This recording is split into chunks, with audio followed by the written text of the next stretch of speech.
Live from Beit Shemesh and broadcasted around the world. You are listening to the From Entrepreneur Podcast with your host, Nahum Kligman. Interviews and advice from Jewish entrepreneurs from around the world. Listen, learn, be Matzliach. Welcome to episode 21 of the From Entrepreneur. I have another great guest today, a Rabbi Dan Roth from TorahLive, TorahLive.com. And one of the things I really love and that inspires me most about this podcast is that when we're talking to entrepreneurs, there are entrepreneurs that go and create amazing companies and do amazing things with their money. And then there are those that are creating organizations that literally are changing the world and changing the Torah world. And today, I am so happy to be able to talk to you all about TorahLive.com. We're going to speak to Rabbi Dan about how he got started, about his background, the challenges he's had, the successes, and what is TorahLive.com, because it's really... I'm just going to let Rabbi Dan talk to you more about TorahLive. Rabbi Dan, thank you so much for coming on the show. Good morning. It's great to be here with you, Nachum. It's awesome to be here. I mean, we go back a few years already now, right? Yeah, you've been helping build TorahLive up and have a lot of our Torah sativ to you. And I want to take this opportunity to let you know how I love your podcast. I find it so refreshing. I've been listening to it for the last couple of months since I heard about it as I'm driving, when I'm running, and it's just, breath of fresh air. Oh, wow. I really appreciate that. Thank you so much. On behalf of all your listeners, I think we want to book a podcast with you. Somebody has to interview you. You're an inspirational guy yourself. I appreciate that. Yeah, no, it's one of the great things is that through these different podcasts, I do get to give a little bit over my own stories and stuff. So it's not all at once. I think too much of me at one time could be, like an overdose. So this is a great way to do it. But, so first of all, let's tell everybody about what is TorahLive. TorahLive is a organization that is changing the world of chinuch, getting people excited about Yiddishkeit. My aim is to get every Jewish man, woman, and child excited about their heritage and what it means to be a Jew and live like a Jew. How we do that? Well, the medium we're using is multimedia, exciting videos, Hollywood quality video content, producing videos on all topics of Yiddishkeit, from halacha, hashkafa, midas. I just got to jump in here a second because, you say Hollywood style. And the truth is the type and the quality of these videos, these are not something you'll find on YouTube. These are top of the line, produced, written, really fantastic, well done. I mean, obviously it's on the expensive side to do these, but they really are phenomenal. I mean, they're entertaining. I'm sure the capture students will tell us about that, but, I'm just telling you for the listeners that these are incredible videos and definitely worth checking out. But tell us a little bit more about, what type of topics, you've covered so far. Like I've seen a bunch of them. I've seen on Sukkah's Lulav and Esrog, and I saw you have one on Kiddush Hashem. Sure. Really, really great stuff. Yeah, we have on smiling and positivity, which just came out, on a whole series on leadership. Last week we put out a new video about the mitzvah of writing a Sefer Torah, mezuzah, charity, Shabbos, blessing, success, tefillin, you name it. I mean, we only just started. We have about 30 topics to date, and we're ready to go. I have script over here in my case, ready to go on tzitzis, on judging others favorably, on, everything, you name it. It's just no end. So, I think one of the first videos you did, was on, mezuzah.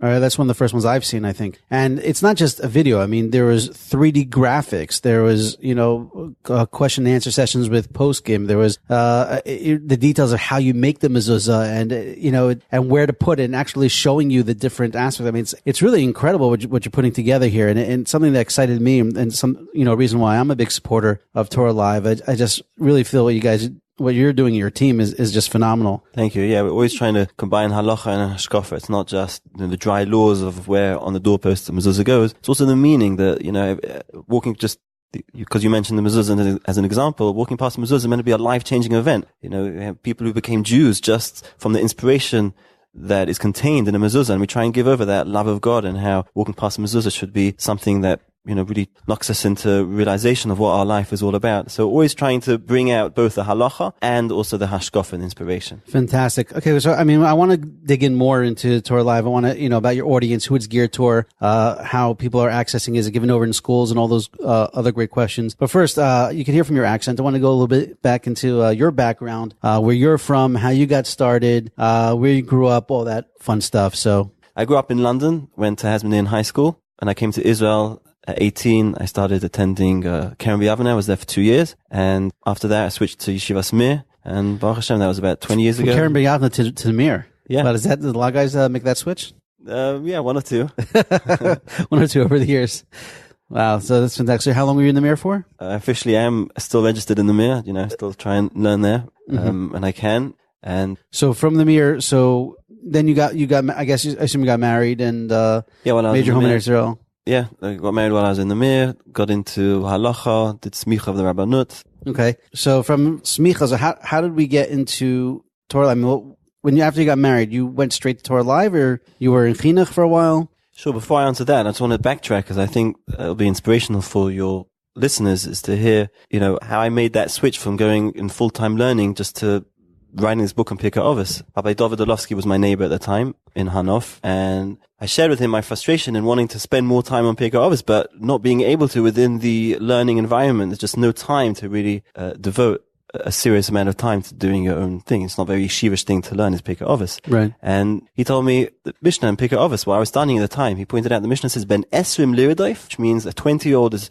the 20s is a time for pursuing, for chasing different elements in life. And then Ben Shloshim, like koyach, when you're 30, it's time for strength. And he said, what does it mean 30 for strength and 20 for pursuing? What's going on over here? So he explained that the 20s is a time, the sages, Chazal, felt it's a time when you should be chasing different areas of life, be it in learning, different modes of learning, different forms of learning, halacha, hashkafa, is learning be'iyah, and everybody's, doing their own thing. Or if it's in the working world, are you going to be a doctor or an accountant? The 20s is the time that you're really chasing different tracks in your life to discover what speaks to you. But then when it comes to 30, that's when real strength comes. What does that mean? What's strength come from? So he said, he once had in his house for Shabbos a seminary girl who, believe it or not, she was a black belt in karate. Oh, wow. And after Shabbos, she showed Rabbi Orlovsky and his family how she, with her bare hands, chopped a, piece of wood, slab of wood. And she explained to him that the wisdom behind it is that you concentrate all the strength of your energies into one point, this point right here on the palm of your hand. And that's where the strength comes from. Now, Orlovsky said that's where strength comes from. It's the ability to strip away all the different elements that you're not good at and to focus on the one thing that you are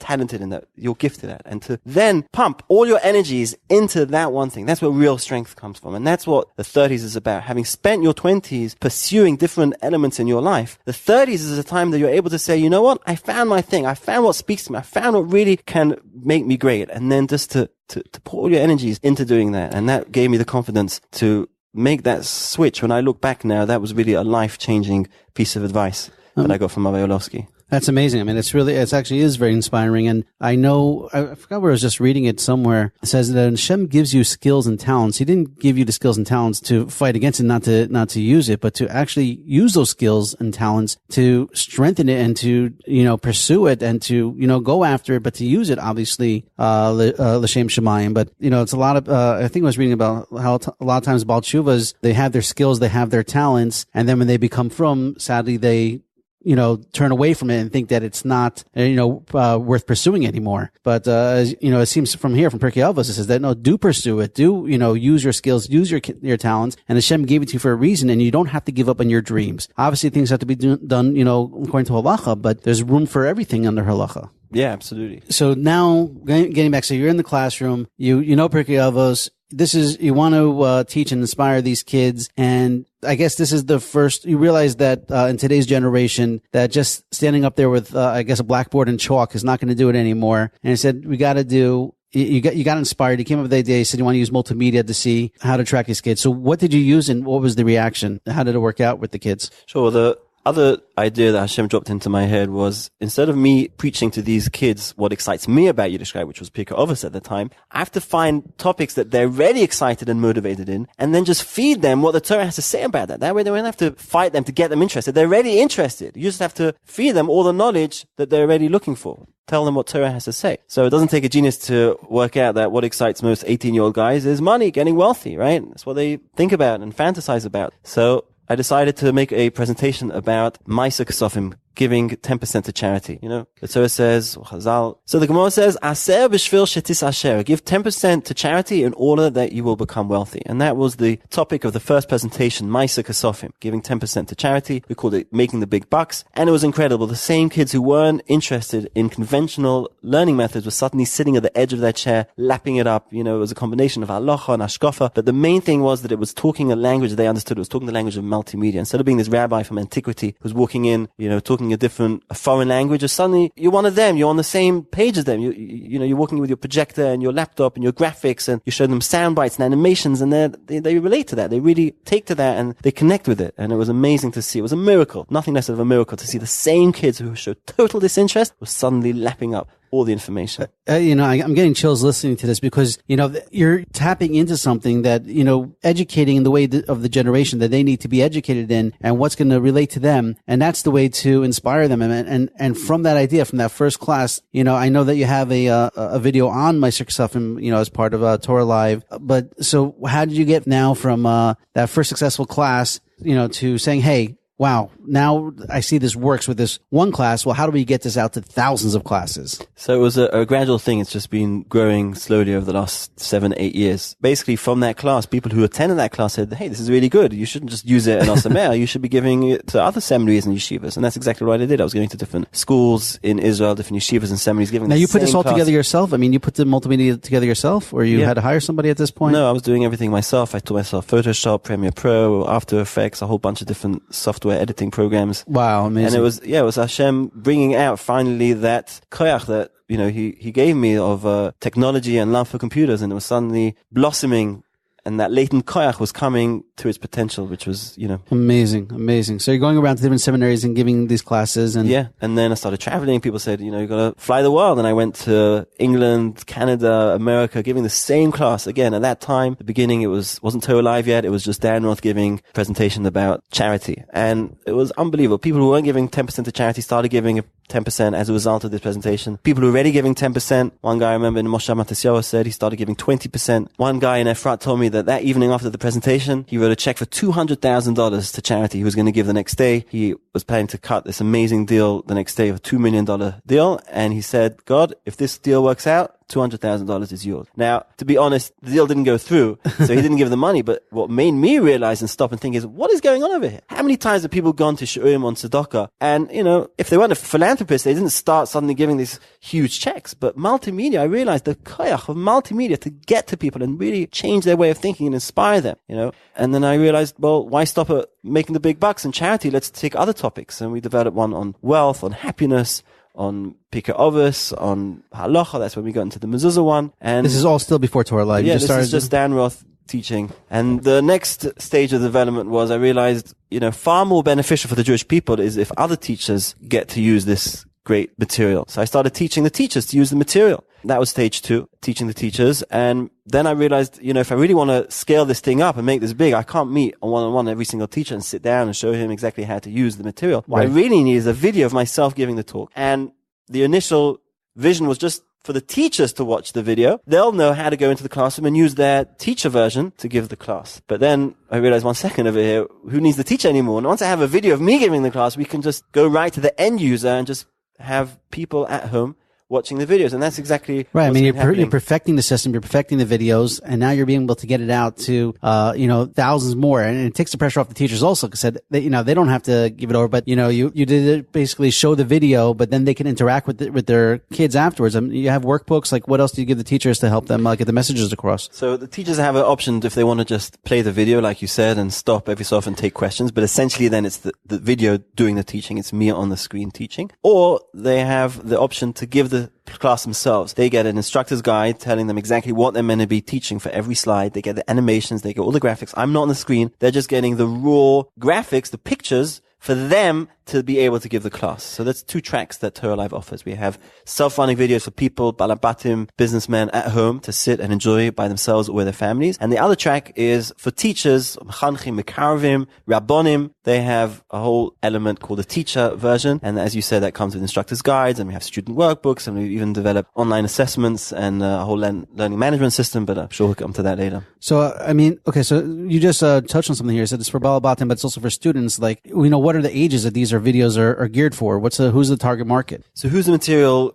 aimed for? It's across the spectrum. We have so many different topics that different topics appeal to different students. So we have, let's say, kashrus, where we've done the graphics very, very kiddie-like, and that's for, I'd say, anything 8 years old and up. And then we have other topics more advanced, like leadership. That's for, you know, people in their early 20s. And we have topics on yichud. And there's so many different topics that we have that you can sit me down with any teacher, if he's a middle school, a high school, if he's a kiruv rabbi, and we can have a topic that he'll enjoy because it's just a wealth of information. So everybody's able to tap in. So what kept you going? I mean, what was the type of responses you were getting once you were teaching teachers how to give this over? Any early success stories that you said, hey, I know we are, definitely onto something here? The teachers were loving because suddenly they had a whole package, a whole curriculum. They had the research done for them. They had the graphics, and they felt more empowered as teachers. This is one beautiful email I got from Milana Rosenthal. She taught in Camp Katie, a camp for kids with learning difficulties. And this is what she wrote after she used the material in the summer. My students were truly engaged and really gained a lot. One boy since City told me that in all his 7 years of camp, he has never enjoyed chinuch till now. The students in my class were students with learning disabilities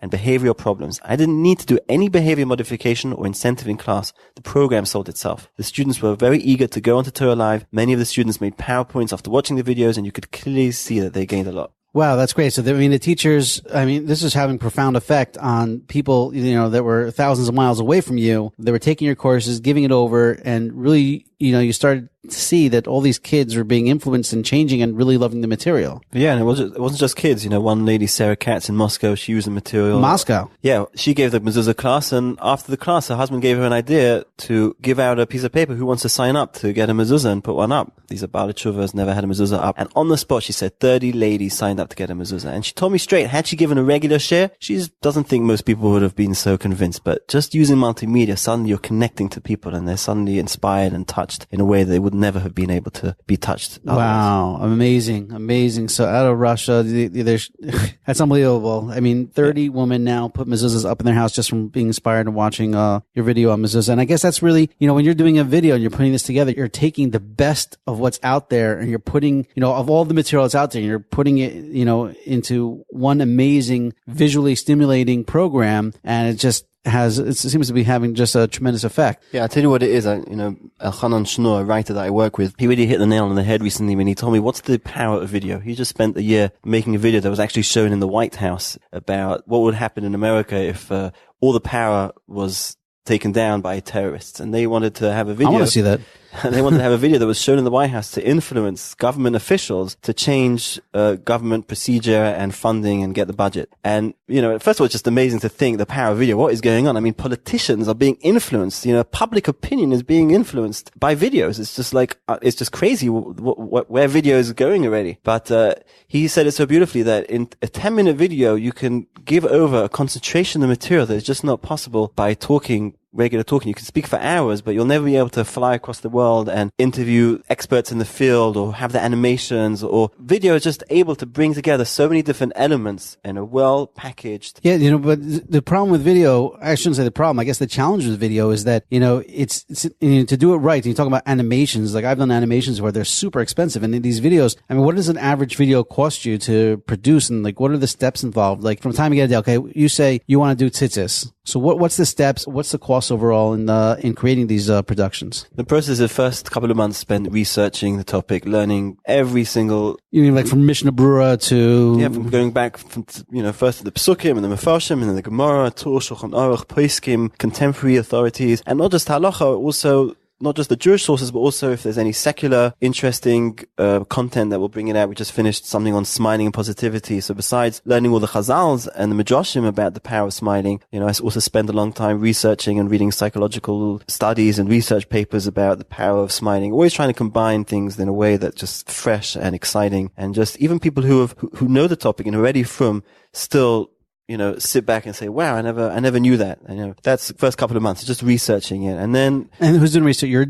At this point, you're doing the research yourself, or you have a research team? At the beginning, I was doing the research all myself, but as it's expanding, I'm getting experts in the field. So we just finished a whole series on ribbis. So, if I had to wait for me to learn up ribbis, they could take 3 years just on the research side. So I went to Rabbi Yisrael Reisman, author of Artskol's, book on ribbis, and other leaders in their field, and I've got them involved. So we finished one on ribbis, as I said. So that has experts who helped in the development and the script writing. Finished one on shatnez now. Again, I'm not a shatnez tester, but I went to my friend Eliezer Kessler from Houston, and he helped write the script. So as TorahLive is expanding and we're taking Kol HaTorah Kula and translating it into the language of our generation, we're going to the experts in every field and getting them to contribute their knowledge and their expertise and help us produce an exciting multimedia material. I want to get back into that. You just said something that's I think really sums up what you're doing here. You said that you are you're translating translating the Torah into, what is it, the content of today's generation? Yeah, that is my vision, to take Torah and to translate it in the language of our generation. You know, Noach Olowek, you've heard of him? Of course, sure. So he told me, when he saw this material, he told me in the name of his Rebbe of Simcha Wasserman, the Torah is given in 70 languages because every student has to be taught in the language they best understand. And Rav Noach Olowek added that for our generation, for many people, audiovisual is the language. That's how people are communicating. So all I'm doing is translating the Torah to another language. There's so much Torah out there in Hebrew, in English, in French, and German. Well, in the last decade or so, a new language has just been created,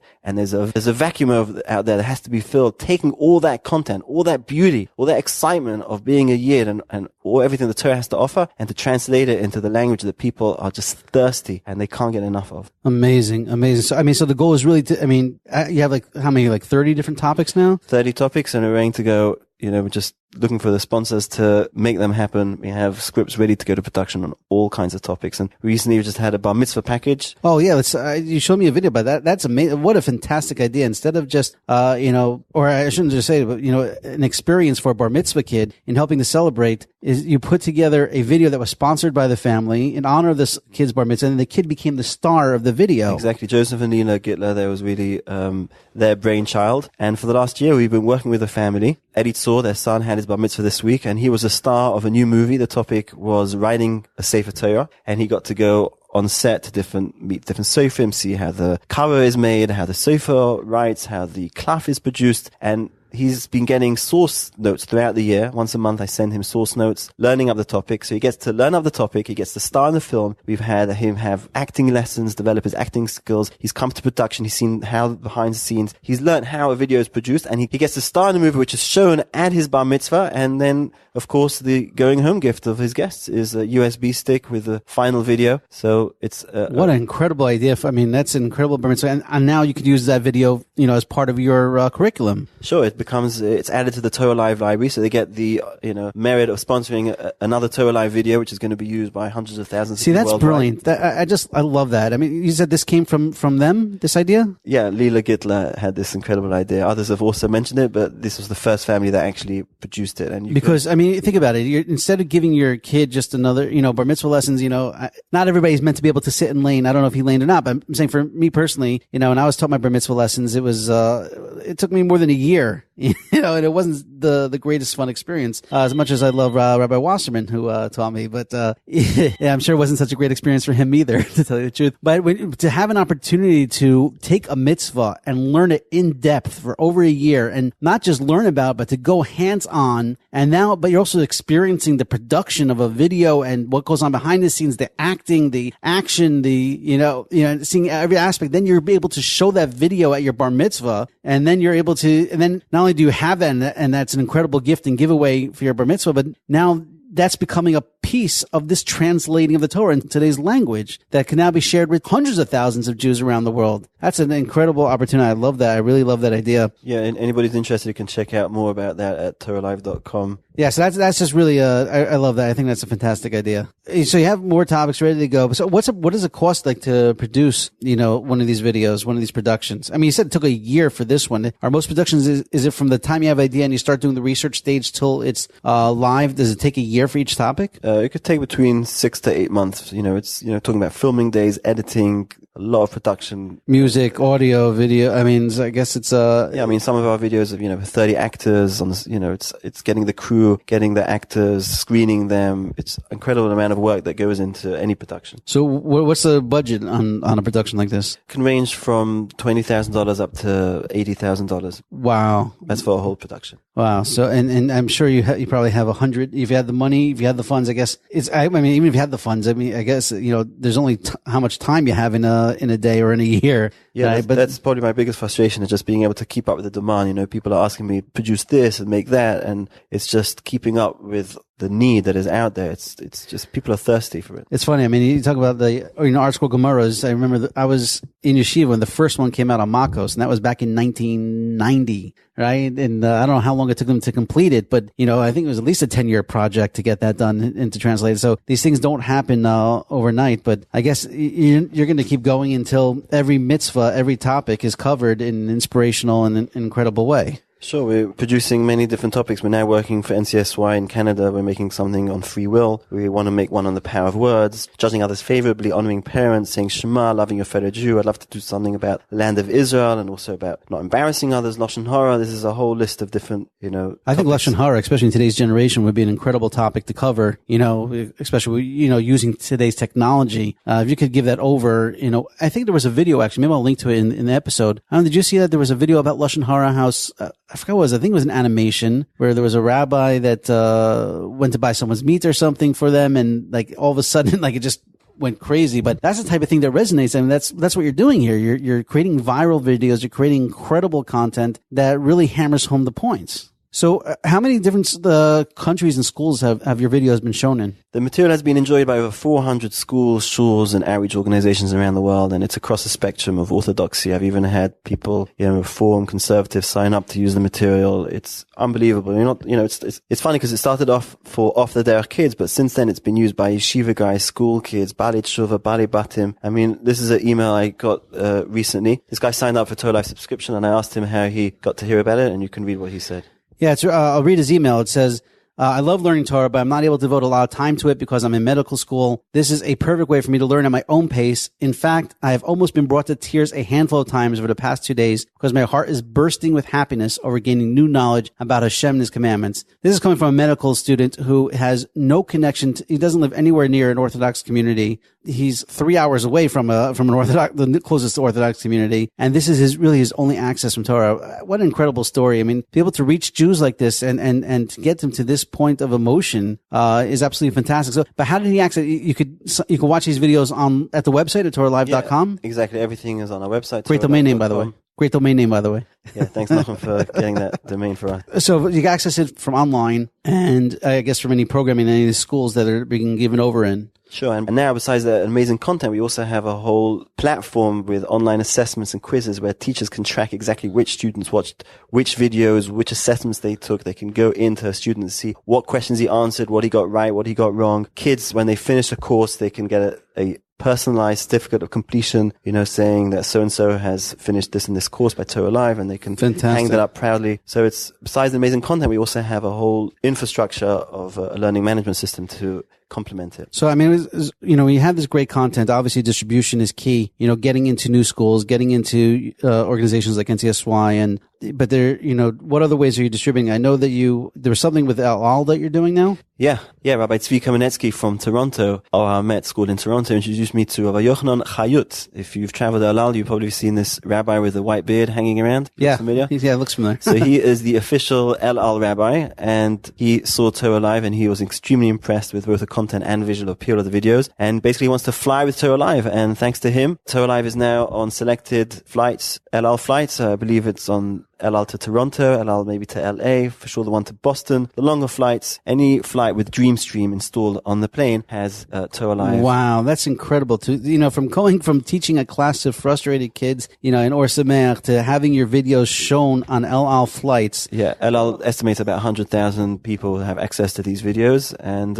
if you see Rav Yochanan Chayut at El Al, please go up to him and thank him and tell him we want more, You want this not just on the planes with DreamStream, but you want it on all El Al planes. You want it on all El Al planes, even the ones with the screens, individual screens. I can imagine. I mean, you're on the plane for hours at a time. You could show kids Torah videos and mitzvah videos. They're coming off the flight, not only entertained, but with knowledge and inspiration that they'll use for a lifetime. Yeah. My Rebbe, Rav Yitzchak Berkovitz, says that's why Hashem created technology. The Torah says, Bereshis bar Elokim. And Rashi comments, Bereshis, b'shvil ha-Torah sh'nikareshis, b'shvil Yisrael sh'nikareshis. The reason why God created all of technology and gave us the talent to use it is for the sake of getting Klal Yisrael, to be motivated to learn, understand, and get clarity. This is where it's at. That's why Hashem made this technology. We just got to tap into it and use it. All right, Rabbi Dan, I think you're definitely onto something here. For just a couple more questions, we got to close this episode up. But it's only these videos. They're only in English, or you have in other languages. How are you tackling that? No, we have subtitles for many of the videos into German, French, Spanish, Hebrew, Russian. I even had a volunteer from Italy, completely out of the blue. He sent me an email, says he wants to start translating into Italian. So you can just fill in video in Italian subtitles. If you click on the video, it has a CC button, closed captioning, at the bottom right of the video, and you can have the same video play with whatever subtitles you want. Wow, so already it's in most major languages. Yeah, not all the videos, but we're working on translating more and more, but many of the videos are. Brilliant. Absolutely brilliant. All right. So let me, I love the fact, I love your story. I love the fact how you took a challenge and, you're literally changing the way that Torah is being learned today. And I agree with you. I mean, who might agree with you? You've had a bigger abundance have come out and have backed you and have told you so that, and support you in this and that, this is the language of today's, generation. And if you want to inspire and if you want to change, if you want to give over the content, you want to give over the Torah in a way that's not just palatable. I hate to use the word palatable with Torah because of course Torah is palatable, but in a way that's inspirational, in a way that they're going to remember and retain and be inspired, then what you're doing is absolutely incredible. So kol kavod to you. Thank you. The real inspiration originally came as also the inspiration for the book from Rav Shimshon Raphael Hirsch. He has this beautiful quote in one of his books. He writes, I intended to show that this full and authentic Judaism, Toras Hashem Temima, does not belong to an antiquated past, but to the living, pulsating present. Nay, that the whole future with all its intellectual and social problems whose solution mankind expects of it belongs to Judaism, the full and unabridged Judaism. Wow, what a powerful quote from Rav Hirsch. That's amazing. All right, let me just ask you a couple of questions because, just on the, you're very inspiring to people, but what was maybe some of the best advice you've ever received from somebody? Well, Rabbi Orlovsky's advice, at 30 to really believe in yourself and find your niche and just devote all your energies to it. That was definitely a life-changing event for me. The other advice is HaKadosh Baruch Hu's advice, which I find has given me a lot of strength. So just to finish off here, just a couple more last-minute questions, but what was some of the things that you find inspiring? I mean, I know you talked about Rabbi Orlovsky before earlier, about using your strengths and stuff, but what else keeps you going? Well, when I look back at my life and I see many of the challenges and those things in my life that had the greater frustration and were the greatest challenges, seeing how they actually ended up to being the best blessing and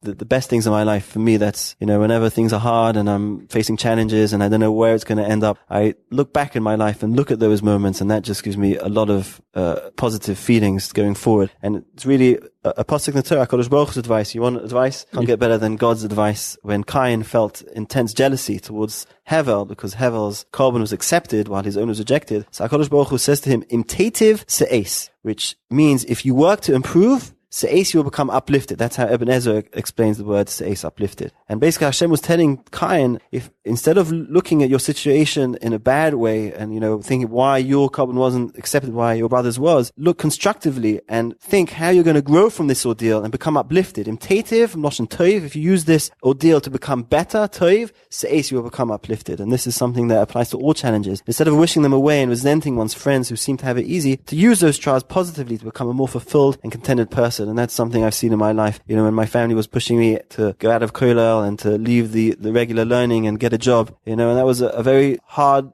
stage of my life. And at the time I thought I had a certain resentment. I didn't, want to go that way. But in Tetis Ace, that push, which was very difficult at the time, actually ended up being the best thing that could have happened to me. And it's the same with those kids in that first class in Osameach. Again, the worst challenge, the biggest disaster of a class, Ace, that ended up being the biggest blessing. And I think that's something we can all draw great inspiration from. Well, you definitely inspired me. I mean, I've been inspired since I met you and been watching the progress, over the last few years and, where you're going and, what you're doing is not an easy task and is, hugely time consuming and I'm sure super expensive. As you said, each video, depending on the size and script and everything, could be from $20,000 to $100,000 or more, I guess. But, kudos to you. Thank you, Inspire. I'm going to ask you one last question. I like to ask people off the cuff. It's really interesting, but if you had an opportunity to be stuck in an elevator with somebody in the past or present, besides family members, who would it be and why?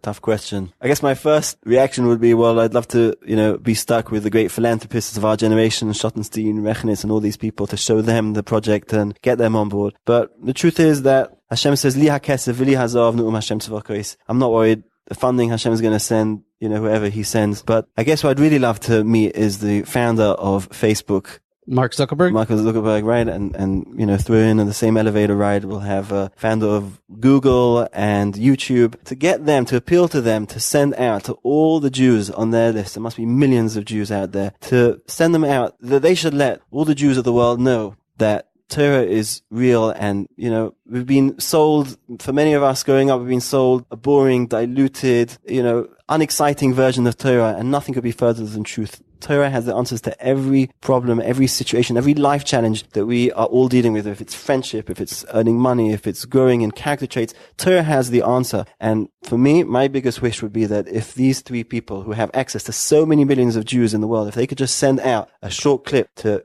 get people to see TorahLive and to wake up to the beauty and the meaning of living and being a Jew. I think it's beautiful. I don't know if that's going to happen, but no, it would be amazing if the founders of Google and Mark Zuckerberg and everyone else that has that type of reach can get these messages out there. But we ourselves, I guess, can spread the knowledge, spread the videos to other people. But I think you talk about the technology being, or the internet, they say is Eitz Adav's Tovara, right? It could be that this is why technology was created. If you wanted, sadly, 90% of Jews today are not yet Orthodox and not yet they don't see the beauty in the Torah. And perhaps that is why technology came in place today, that there's really no easier or better way to get someone inspired than with video and what you're doing. So Rabbi Dan, thank you so much for taking from your busy schedule and taking time to be on our show. Thank you for inspiring me. Thank you for inspiring others. This has been absolutely incredible. And, I wish you continued hatzlacha. I encourage everybody to check out your videos and to, definitely, share with others. Try to, help